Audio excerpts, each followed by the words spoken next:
This new year, it's time to do wellness on your terms. That's where Ollie comes in. Thanks to their delightful gummies, you can actually get a good night's sleep.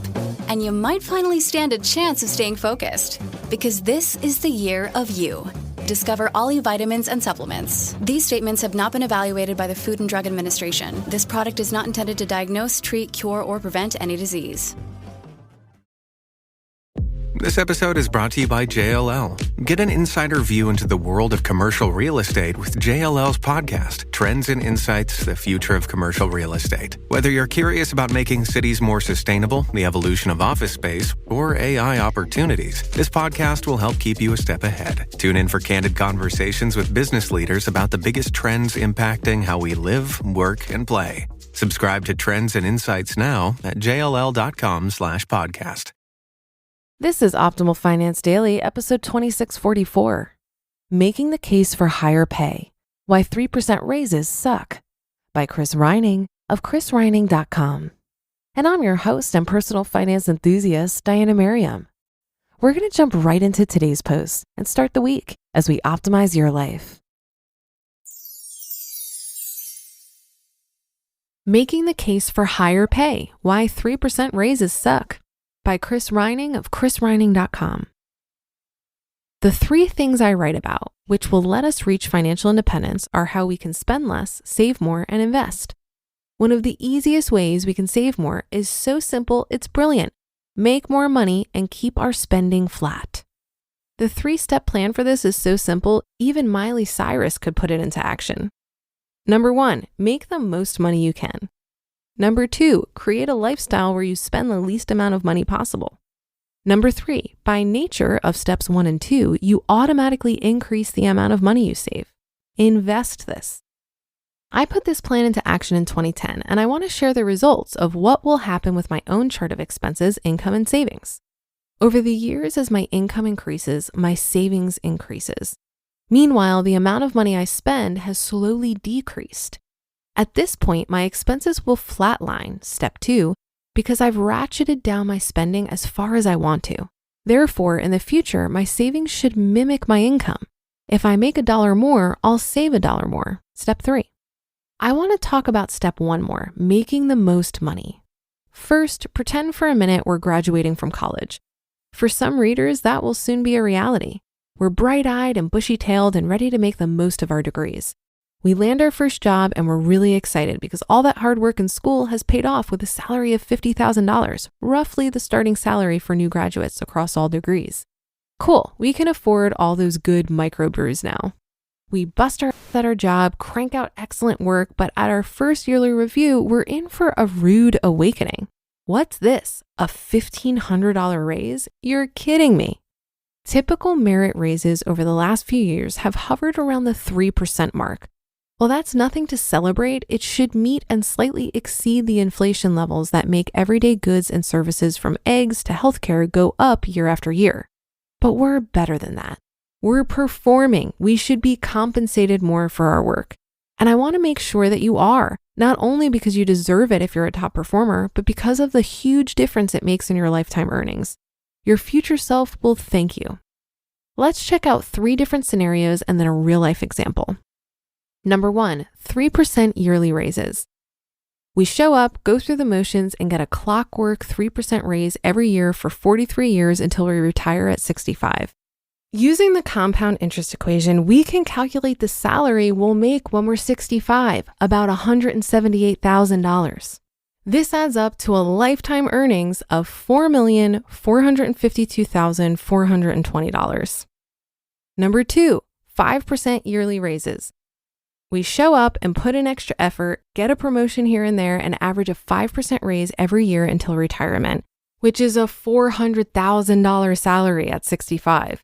This adds up to a lifetime earnings of $7,557,150. Number 3, 7% yearly raises. We show up, do an awesome job, regularly receive promotions, change employers a few times for better opportunities, and average a 7% raise every year until retirement, which is about $900,000 salary at 65. This adds up to a lifetime earnings of $13,306,043. A real-world example. The following is a real salary history. It's the exact sort of salary increases we want to strive for. 2006, starting salary of $39,000. 2007, a 7% raise to $42,000. 2008, a 19% raise to $50,000. 2009, time off for travel. 2010, new job with a salary of $65,000, a 30% increase. 2011, a 30% raise to $85,000. 2012, new job with a salary of $100,000, a 17% increase. This guy, averaging 17% yearly raises over 6 years, is certainly not alone. There are tons of people doing the exact same thing and managing their biggest asset, their career, effectively. Okay, so averaging 17% yearly raises isn't sustainable for a long period of time. Even averaging 7% yearly raises over the course of a career isn't sustainable for most of us. The point, however, is to make as much money as possible, as fast as possible, so that out of the gate, we're saving more. Eventually, we'll hit a ceiling and our raises will be in that 2 to 3% range. That's not a problem, but that point shouldn't come for 15 to 20 years after we start our career. You just listened to the post titled Making the Case for Higher Pay, Why 3% Raises Suck by Chris Reining of chrisreining.com. And I'll be right back with my commentary. Shipping can make or break a sale, so optimize how you ship your orders with ShipStation. They make it easy to automate and manage orders no matter how big your business grows. And they might even be able to help reduce shipping and warehouse costs. So optimize and keep up your momentum for growth with ShipStation. Sign up for your free 60-day trial now at ShipStation.com and use the code POD. That's ShipStation.com with the code POD. I think Chris makes a great case for chasing higher pay. It certainly plays a big role in increasing your savings rate. I personally was hyper-focused on increasing my income for quite a few years, and it paid off. Over a 3 to 4 year period, I received 20 to 25% raises and reached my goal of making 6 figures before I was 30 years old. But I will tell you that chasing more money had diminishing returns over time for me. And I do think it's important to be careful when it comes to chasing more money because it often comes with more responsibility, time commitment, and potentially stress.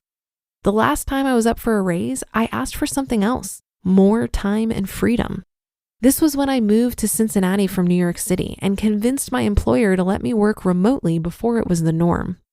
I also took a 2-month sabbatical back in 2017 to walk the Camino de Santiago, which is a 500-mile trek across Spain.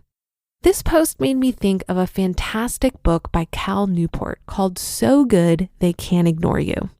I highly recommend it, especially if you're early on in your career. Cal talks about how at a certain point in your career, you can start leveraging your career capital to gain more autonomy over your time and your work. This is the route I chose to explore because I realized that one of the key reasons I'm pursuing financial independence is so that I can have full autonomy over my time. So to be able to experience that before I actually reach financial independence felt like a no-brainer to me. And that should do it for today. Have a happy rest of your day, and I'll see you on the Tuesday show tomorrow, where your optimal life awaits.